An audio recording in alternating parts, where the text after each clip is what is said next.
Hey everyone, welcome to another episode of AI Horizons with me, Jonathan Blaber, Head of AI Staffing Practice. Today I really wanted to talk about a really important topic, which, let's face it, is so important to get the board on your side when making these kind of decisions around adopting AI. Now I've brought an expert who really specializes in AI strategy, comes from a strong data background, Helen Mannion. Helen, welcome to the show. Lovely to be here. Thank you for having me. Thank you for joining. Helen, I always love to start with a short intro on the guest, your journey, where you've come from. I think the audience would really like just to know the kind of career behind you. So over to you, Helen. So my background is data and AI through and through. That is the job that I've always done since I left uni. I've spent a lot of my career delivering data and AI transformations for large corporate organizations like Specsavers, O2, giffgaff. More recently, I've founded Prosper Leadership, which provides coaching and advisory services, specializing in data and AI strategy, cultural change, and leadership development. Awesome.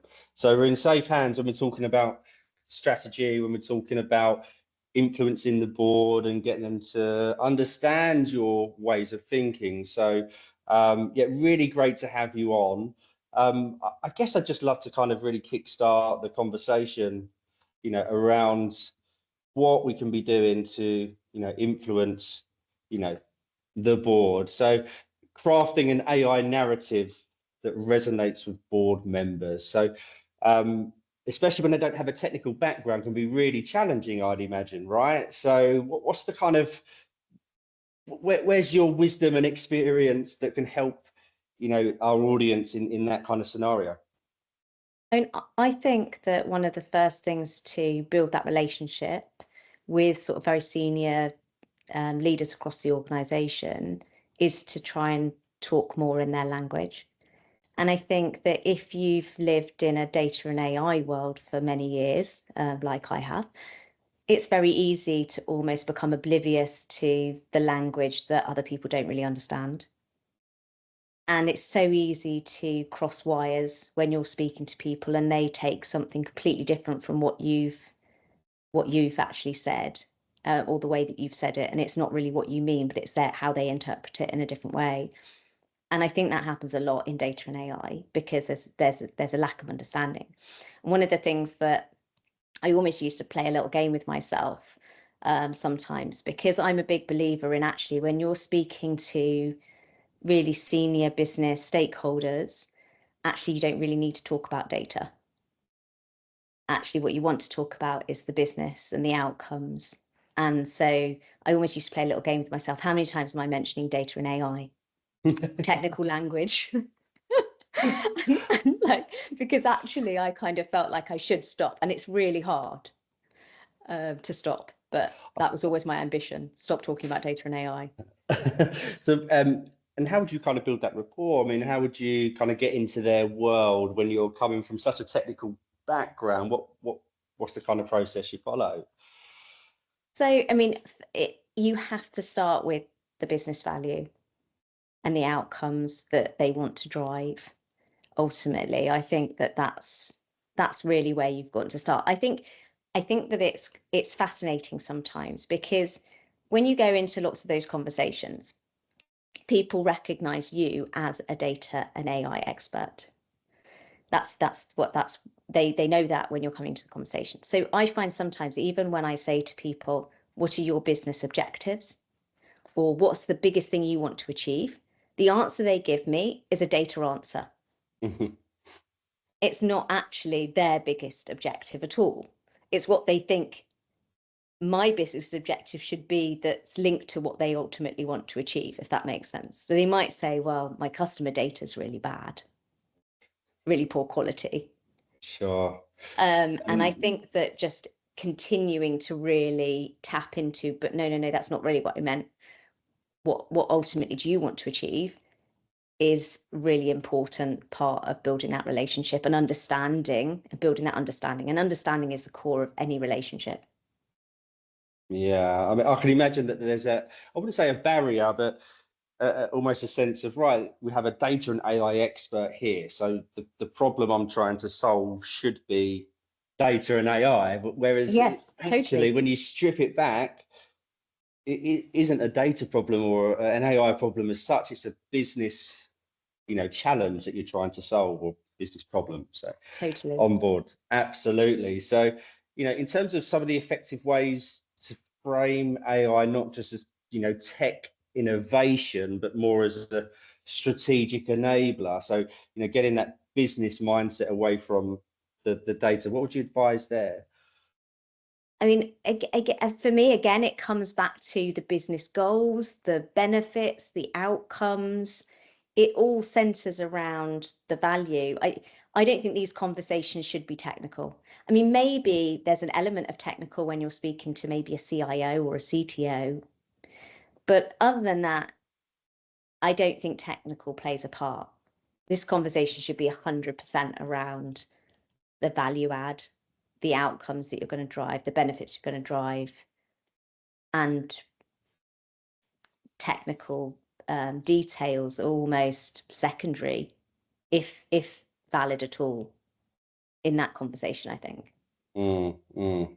I can imagine it's quite, as a techie person as well, coming into these conversations, I can imagine it's quite, you're almost withdrawn a little bit, like, I really want to get deep into technicalities, but, you just take a step back, focus on the business challenge. Yeah, and we're hearing that so much as well, Helen. If we go back to all of these podcast series, it's always, everyone that's coming, start with the why.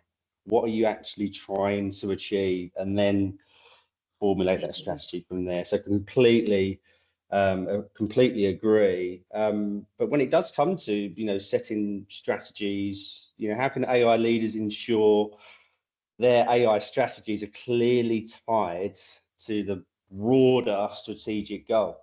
I think you have to start with the goals. I think that what is a really common mistake is you start with the data. We Mm, start with AI. And I feel quite lucky that I learnt this lesson very early on in my career. As quite a junior analytics um, manager, I had a very senior MD, and I'd done what I thought was some amazing analytics, quite innovative for its time, which was a long time ago now. And I'd gone to him and I said, look, this is what I've got. And he said to me, that sounds amazing. I really want to adopt it. And I was like really excited. And then he said to me, how are we going to use it? I really want to use it. How can I use it? And I put together this deck, which had about 20 different ideas on how I thought they could use it. mhm. And we went through in like this board meeting with like whole of his leadership team. And I'm not kidding you, but every single idea that I came up with, they were like, no, that's not going to work. Every single one. And I think this is the thing, when you try to retrofit, I designed the analytics before I'd understood the business. And I Got think when you it. try and retrofit, it just doesn't work. It's like searching for a needle in a haystack.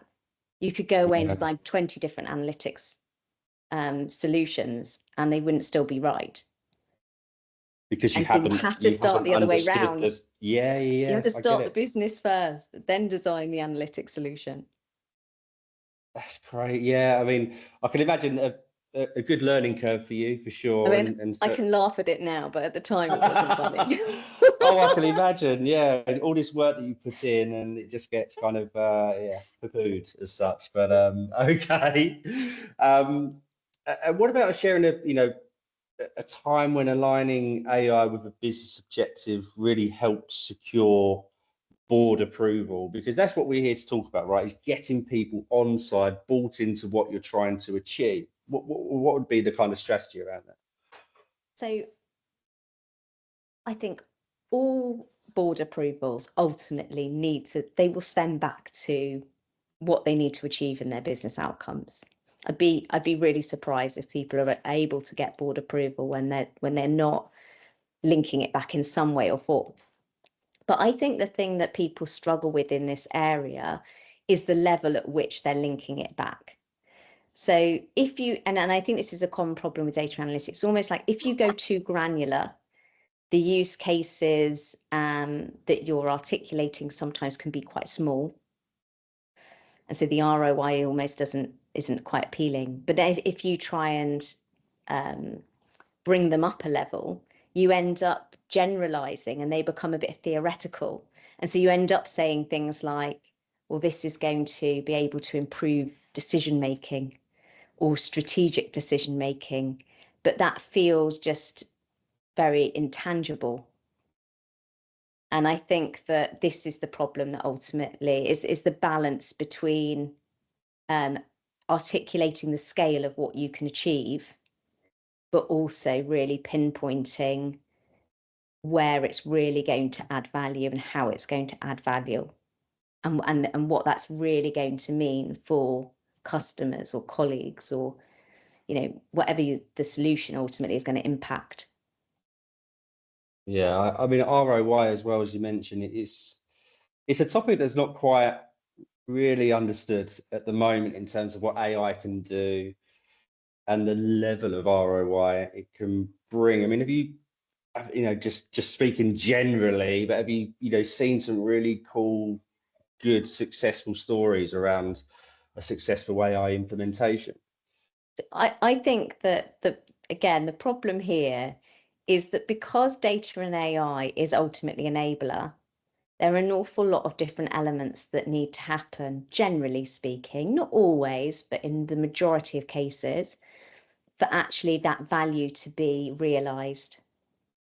And for me personally, I would much prefer to put a return on investment on the end-to-end business value.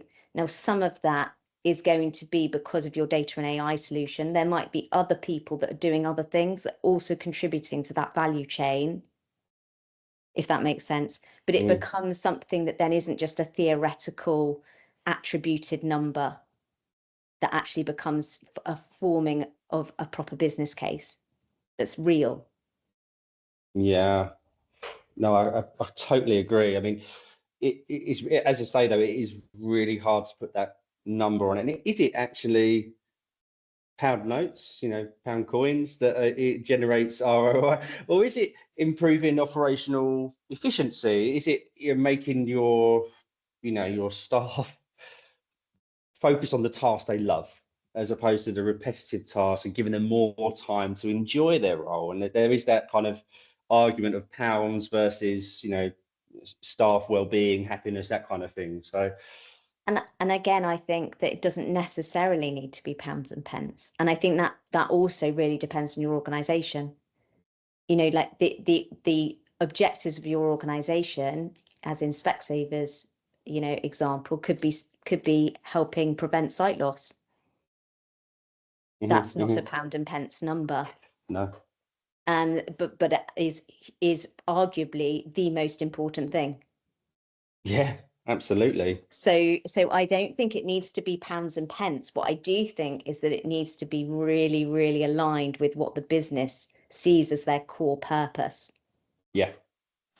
What are your values? What is your purpose? What are you trying to achieve here as a business goal? Yeah, and then strip it back and then measure what you've done and look at that as ROI. Yeah, completely agree, for sure. So really valid points, Helen. Thank you very much. So what about building confidence in your recommendations? So, what practical steps can AI leaders take to build, trust, credibility with the board when, presenting AI initiatives that, could be quite technical, quite out of their grasp, or just hard to understand? How would you go about that?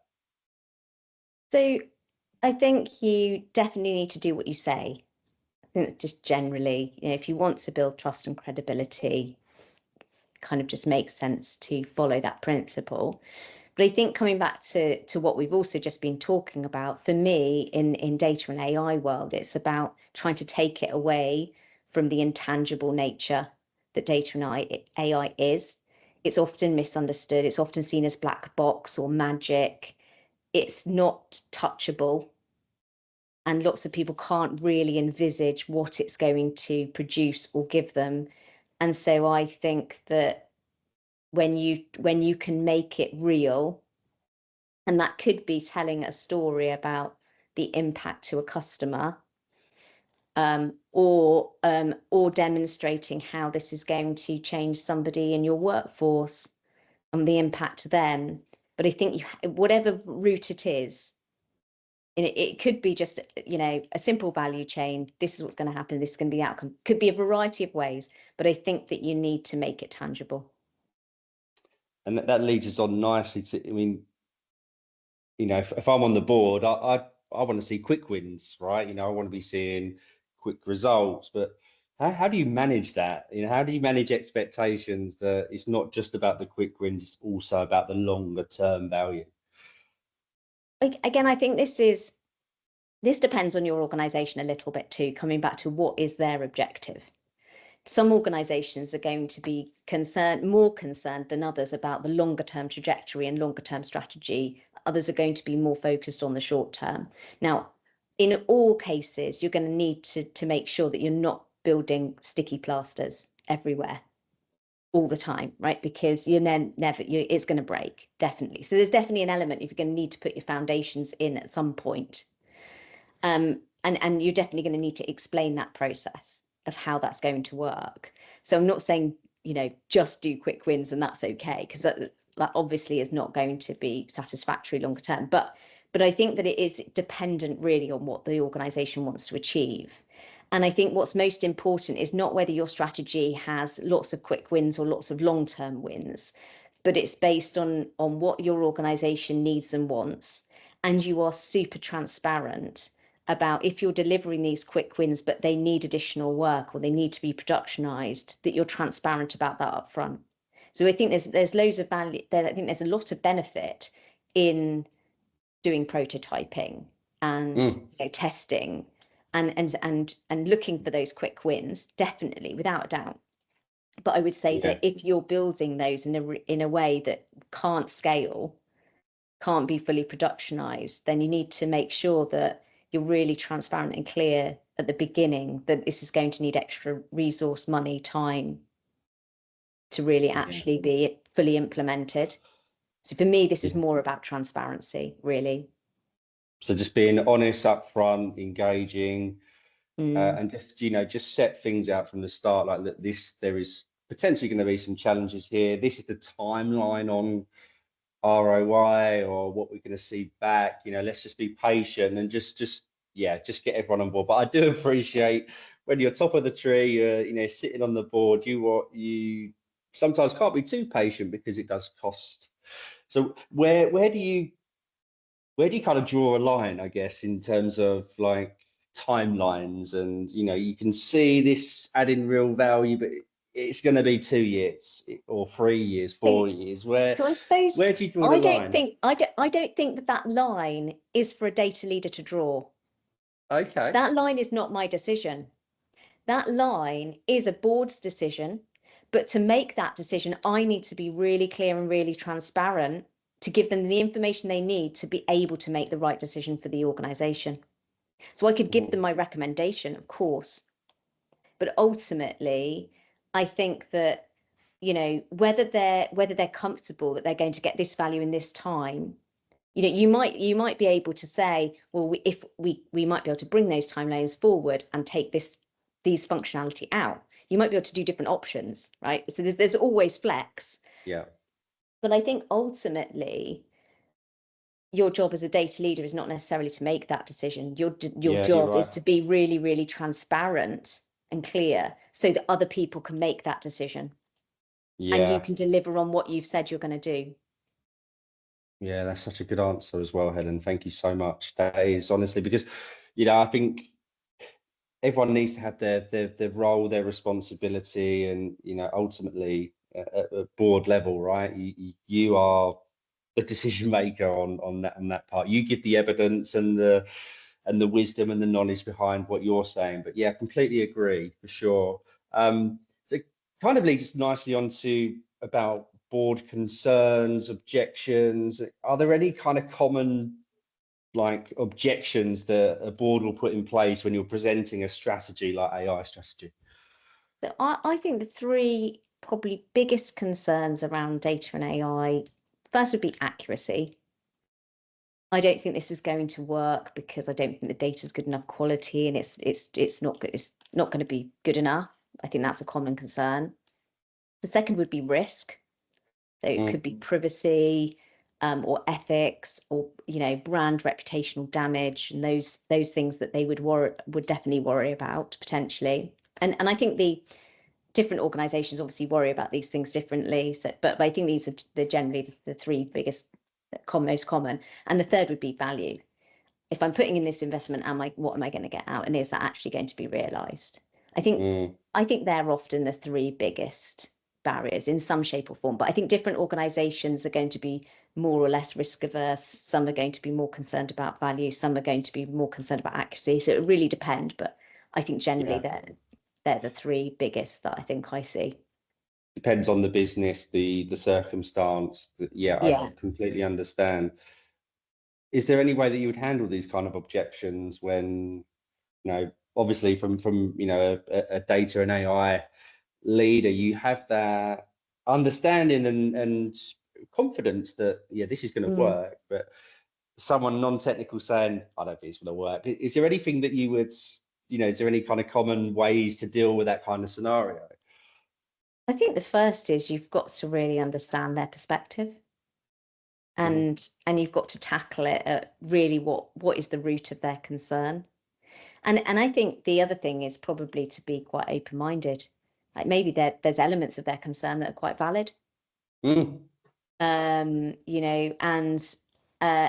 think then it's about working that through and sort of taking whatever the concerns are, whether they're these three or something else, and almost then working backwards from that concern to say, okay, well, is that a myth or is it reality? Number one.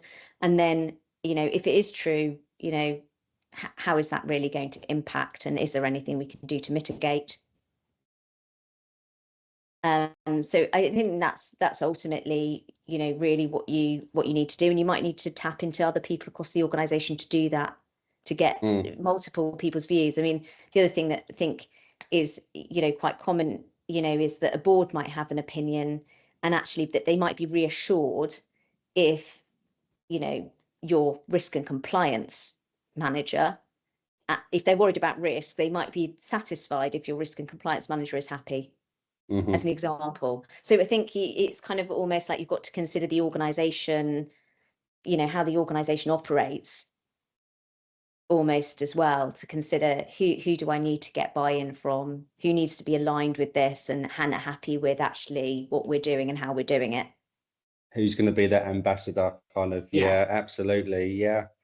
Some really, really interesting points, Helen, for sure. I think just to kind of finally, in terms of wrapping up, is there any final kind of advice you would give AI leaders, really trying to position themselves not just as technical experts, but as strategic partners to the board, being we're not just the techies, we're on your side kind of thing. Is there any final bits of advice you'd give? I mean, I think that the biggest thing that anyone can do if they want to truly become a strategic partner of the business, you need to understand the business. You've got to embed yourself in their world. You've got to understand how they operate, their processes. You've got to get to understand what they really care about. So I think you can never be a strategic business partner until you can stand in their shoes and understand how they think and feel.